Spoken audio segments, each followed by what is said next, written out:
என்னால உங்க ரெண்டு பேருக்கும் கஷ்டம்.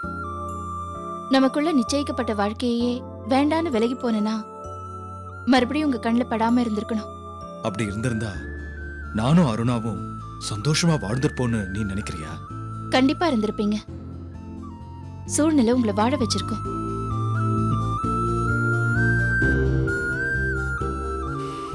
பிடிக்குதோ பிடிக்கலையோ, உலகத்துல முக்கால்வாசி பேரு சூழ்நிலைகள் ஏற்படுத்தி கொடுத்த வாழ்க்கையை தான் வாழ்ந்துட்டு இருக்காங்க. அதுதான் நடைமுறைக்கு ஒத்து வரதாவும் இருக்கு. அதை மீறி நமக்கான வாழ்க்கைன்னு சுயநலமா முடிவெடுக்கும் போதுதான் தேவையில்லாத பிரச்சனைகள் வருது. அருணா செஞ்சதை வச்சு மட்டும் நான் சொல்லல, நீங்க எங்க வீட்டுக்கு வந்ததையும் சேர்த்துதான் சொல்றேன். தெரிஞ்சோ தெரியாமலோ உங்க ரெண்டு பேரோட விவாகரத்து முடிவுக்கு நான் ஒரு முக்கிய காரணமாயிட்டேன். ஆனா இதனால எங்க வீட்டுல எவ்வளவு சலசலப்பாயிடுச்சுன்னு உங்களுக்கு தெரியுமா? எல்லாரும் ஒரு முடிவை எடுத்துட்டு என்ன அந்த முடிவை ஏத்துக்க சொல்லி கட்டாயப்படுத்திட்டு இருக்காங்க. நீங்களும் வந்து உங்க எண்ணத்தை சொல்ல ஆரம்பிச்சிட்டீங்க. எனக்கு இதுல சம்மதம் இருக்கா, ஏன் முடிவு என்னன்னு நீங்க யாருமே தெரிஞ்சுக்க விரும்பல. அருணா கூட நீங்க சந்தோஷமா வாழணும்னு தான் நான் மனசார உங்களை விட்டு விலகி போனேன். அதனாலதான் ரொம்ப ரொம்ப அயோக்கியனான தங்க பாண்டியனை நான் கல்யாணம் பண்ணிக்கிட்டதா போய் கூட சொன்னேன். என்ன நானே கீழ்த்தரமா இறக்கிக்கிட்டு அப்படி சொல்ல வேண்டிய அவசியம் என்ன? உங்க ரெண்டு பேரோட வாழ்க்கைக்காக தானே, அது நல்லா இருக்கணுங்கிற காரணத்துக்காக தானே. இப்ப அதுவும் உடைஞ்சு அருணாவோட உயிருக்கு ஆபத்துங்கிற நிலைமையும் வந்துதான் நம்மளோட வாழ்க்கையை பத்தி தீர்மானிக்கணும்னா அப்படிப்பட்ட ஒரு வாழ்க்கை நமக்கு எதுக்கு? மாதவி, நீ நீ தேவையில்லாம குழப்பிக்கிற. வேண்டாம், இத பத்தி இனிமே பேச வேண்டாம். எல்லாமே ஏன் இப்படி திசை மாறி போச்சுன்னு என்னால புரிஞ்சுக்கவே முடியல. என்ன காரணமா வச்சு நடக்கிற இந்த விஷயங்களுக்கு என்ன தீர்வு சொல்ல போறேன்னு எனக்கு ரொம்ப குழப்பமா இருக்கு. தயவு செஞ்சு என்ன கொஞ்சம் தனிமையில விடுங்க. மாதவி, நான் என்ன சொல்ல வரேன்னா, ப்ளீஸ்.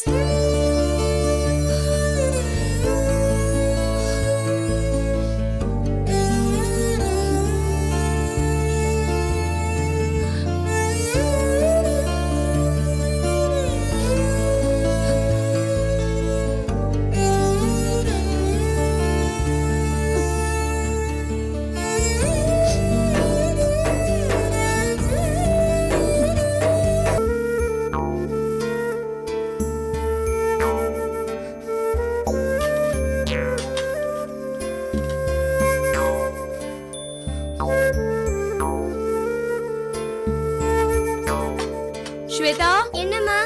வா சாப்பிட வா. இதோ வரேம்மா.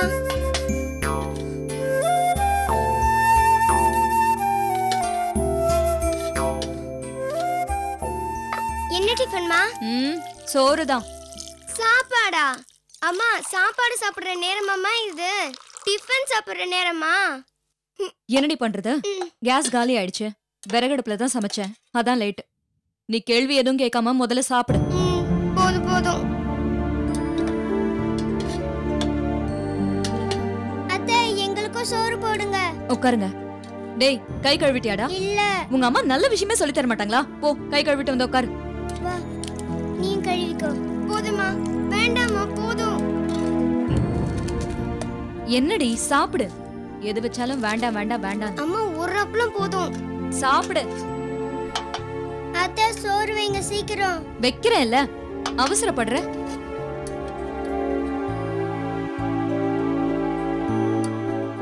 தாத்தா, நீங்களும் வாங்க சாப்பிட. ஏன்டா அவரை கூப்பிடுற? நீ சாப்பிடு. பெரிய மனுஷன் பசி தாங்குவாரு. அவர் கொஞ்சம் பொறுமையாவே சாப்பிட்டோம். நீங்க முதல்ல சாப்பிடுங்க. இந்தா. அம்மா, சாப்பாடு செய்யறதுக்கே லேட் ஆச்சு. பாவம், அவரும் சாப்பிட்டுக்க மாட்டாரு. தாத்தா, வாங்க நம்ம சாப்பிடலாம். பரவாயில்ல சுவேதா, நீ முதல்ல சாப்பிடுமா. என்ன சம்பந்தி பரவாயில்லன்னு சொல்றீங்க? நீங்களும் வந்து சாப்பிடுங்க. பரவாயில்ல சம்பந்தி, நான் இங்கேயே உட்காந்து சாப்பிட்டுக்கிறேன். கவிதா புள்ளதாச்சி பொண்ணு, முதல்ல உட்கார வச்சு சாப்பிட வைங்க. ஸ்வேதா, எழுந்திரு, பாட்டி உட்காரு. அவ சாப்பிட்டுமா, நான் அப்புறமா சாப்பிட்டுக்கிறேன். இல்ல பாட்டி, நீங்க உட்காருங்க, நான் நின்னுட்டு சாப்பிடுறேன். பாத்து சம்மந்திக்கு போட்டு கொடுமா. இந்த கொடு, நான் போறேன்.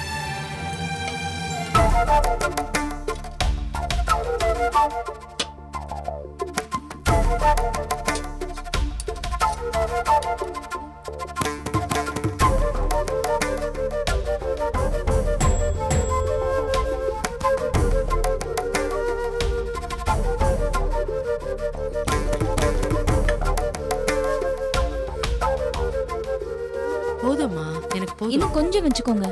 இந்த கவிதா. இல்ல, நீ போதும். இந்த சாப்பிடு சாப்பிடு சாப்பிடு சாப்பிடுறீ. சாப்பிடு. கோகிலா, என்னடி நீ பாட்டுக்கு கோச்சிட்டு தனியா கிளம்பி போயிட்ட? ஆஸ்பத்திரி போகும்போது துணைக்கு கவிதாவை கூட்டிட்டு போக சொன்னேன்ல. தனியா போனனால என்ன செத்தா போயிட்டேன், அதான் உருப்படியே வந்து சேர்ந்துட்டல. என்னடி பேசுற? இப்ப என்ன கேட்டேன்னு இப்படி பேசுற? சரி, முதல்ல உட்காந்து சாப்பிடு. நீங்களே உட்காந்து சாப்பிடுங்க, அதான் உங்க மருமக ஆசாசியா பரிமாறுறாங்கல்ல. என்னையே சொல்ற கோகிலா? வேணும்னா நீ வந்து அம்மாக்கு பரிமாறு. நான் என்ன வேண்டாம் நான் சொல்றேன். போதும் உங்க வேஷம் எல்லாம். நான் எல்லாத்தையும் பாத்துக்கிட்டு தான் இருந்தேன். பெருசா குடும்பத்து மேல அக்கறை இருக்கிற மாதிரி சோறு போடுறீங்களாக்கும். உங்க லட்சணம் தான் பார்த்தாலே தெரியுதே. இங்க எல்லாருக்கும் சோறு போட்டு அங்க மாமாவை வேணும்னே வெறும் தொட்டோட உட்கார வச்சிருக்கீங்க. கோகிலா, நீ ரொம்ப பேசுற. உனக்கு அக்கறை இருந்தா உன் மாமனாருக்கு நீ சாப்பாடு போடு. அதை விட்டுட்டு ஏன் மேல கோபப்படுற? நானும் பொறுத்து பொறுத்து போயிட்டு தான் இருக்கேன். நீ பெரிய இவ மாதிரி பேசிக்கிட்டே இருக்க. இதெல்லாம் என்கிட்ட வேண்டாம். எது உங்ககிட்ட வேணா? நீங்க பண்றதுக்கெல்லாம் எருமை மாடு மேல மழை பெஞ்ச மாதிரி சொரணை இல்லாம இருக்க சொல்றீங்களா? கோகிலா விட்டுருமா, சின்ன விஷயத்தை ஏமா பெருசு பண்ற? நீங்க பேசாம இருங்க மாமா. என்னமோ இவங்க வீடு மாதிரி ரொம்ப அதிகாரம் பண்றாங்க. நான் என்ன அதிகாரம் பண்ண? என்ன கலை கொஞ்சம் பொறுமையா இருமா, நான் கோகிலா கிட்ட பேசிக்கிறேன். எப்படி அத பொறுமையா இருக்கிறது? இவ பாட்டுக்கு பேசிக்கிட்டே போவா, நான் அதை கேட்டு சும்மா இருக்கணுமா? நான் அப்படி என்ன கொடுமைப்படுத்திட்டேன்? என்ன பண்ணல? உங்க மனசை தொட்டு சொல்லுங்க. நீங்க இந்த வீட்ல காலடி எடுத்து வச்ச அன்னையில இருந்து என்னையும் என் பிள்ளைங்களை இந்த வீட்டை விட்டு துரத்தணும்னு ஒரே எண்ணத்துல தான் நீங்க எல்லாமே பண்றீங்க.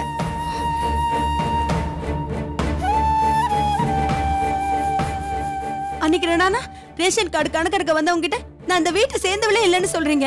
தலை வலிக்குதுன்னு டீ கேட்டா தனி அடுப்புல போட்டுக்கோன்னு சொல்றீங்க. ஏன் இப்படி எல்லாம் பண்றீங்க? எங்களை துரத்தணும்னு ஒரே எண்ணத்துல தானே இப்படி பண்றீங்க. அதனால தானே தொட்டத்துக்கெல்லாம் குத்தம் கண்டுபிடிச்சு அதை செய்யாத இதை செய்யாதன்னு அதிகாரம் பண்றீங்க.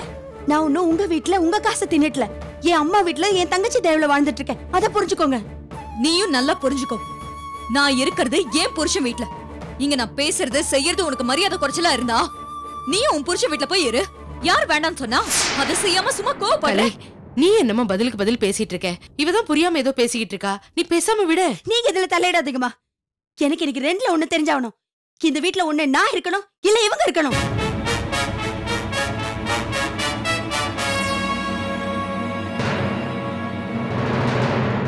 உங்க புத்தி தெரிஞ்சுதான் உங்ககிட்ட பேச்சை வச்ச கூடாதுன்னு ஒதுங்கி ஒதுங்கி போறேன். இப்ப என்னடானா ஏன் புருஷன் வீடுன்னு எவ்வளவு திமிரா பேசுறாங்க.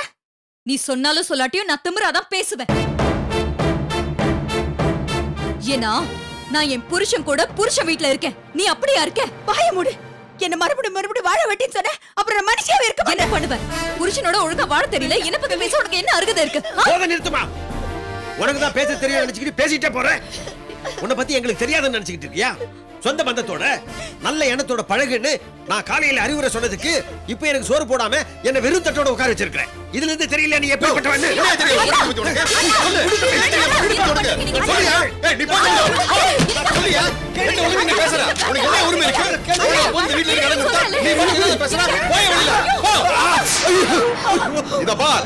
இதுக்கு மேல உனக்கு இந்த வீட்டுல இருக்க இடம் கிடையாது. மரியாதை வீட்டை விட்டு வெளில போயிடு, இல்ல கழுத்து பிடிச்சு நானே வெளில தள்ளுவேன். பேசாதீங்க மாமா. இனி ஒரு நிமிஷம் கூட இந்த வீட்ல நம்ம இருக்க வேணாம். போயிடலாம் மாமா. தம்பி ஏதோ கோவத்துல பண்ணிடுச்சுப்பா. ஒண்ணும் தப்பு இல்லப்பா, விட்டுடுப்பா. மாமா இந்த வீட்ல நம்ம இனிமே இருந்தா நம்ம மான மரியாதை எல்லாமே போயிடும். என்னடி சொல்ற? எங்கடி போவ? என்னடி பண்ணுவ? எங்க போற? பிச்சை எடுக்கற. என்னாச்சு? என்னமாச்சு? அக்கா சொன்ன கேளுக்கா, போகாதக்கா. அக்கா ப்ளீஸ்க்கா, அம்மாவுக்காகவாது போகாம இருக்கா. போடி.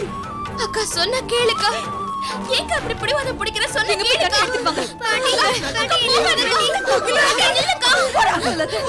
நீங்களா அக்கா கிட்ட சொல்லுங்க. சீக்கிரம் வாங்கல. அக்கா குடிங்க. அக்கா நில்லுக்கா ப்ளீஸ்.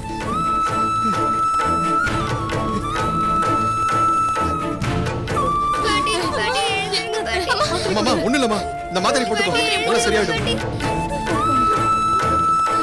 போட்டுக்கோங்கம்மா, ஒண்ணும் ஆகாது. அம்மா பார்த்து குடிங்கம்மா. அம்மா ஒண்ணும் இல்லை.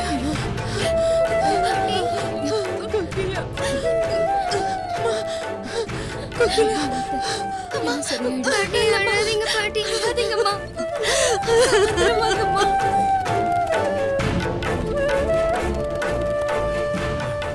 கோகிலா கோகிலா நில்லுமா, நில்லுமா. சொன்னா கேளுமா. என்னம்மா இது? நீ பாட்டுக்கு சண்டை போட்டுட்டு கோச்சிட்டு வந்துட்ட. அங்க உங்க அம்மா மயக்கம் போட்டு விழுந்துட்டாங்க தெரியுமா?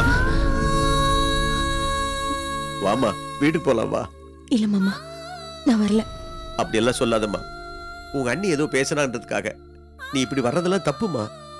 மாதவி வந்ததும் பேசி தீர்த்துக்கலாம். வாமா போலாம். வேணாம் மாமா, திரும்பி அந்த வீட்டுக்கு போனா நமக்கு மரியாதையா இருக்காது. சொன்னா கேளுமா. உன் அண்ணி யார மரியாதை குறைவா நடத்தினா என்னதானே? நானே இதை பொறுத்துக்கிட்ட போது நீ அம்மா கோவப்படுற. பேசாம வாமா போலாம்.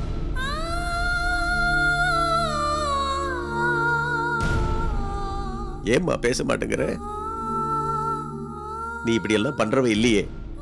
எது நடந்தாலும் ரொம்ப பொறுமையா இருப்பியம்மா. இப்ப ஏம்மா ஒரு சின்ன விஷயத்துக்காக கோவப்பட்டு சண்டை போட்டுக்கிட்டு வெளியே வந்துட்ட? என் பையன் அடிச்சு உன்னை துரத்தினப்ப கூட வீட்டை விட்டு போக மாட்டேன்னு உறுதியா இருந்தியே. இப்போ எனக்கு ஒரு மரியாதை குறைவா இருக்குன்னு சாக்கா வச்சுக்கிட்டு வீட்டை விட்டு வெளியே வந்துட்டிய. ஏம்மா?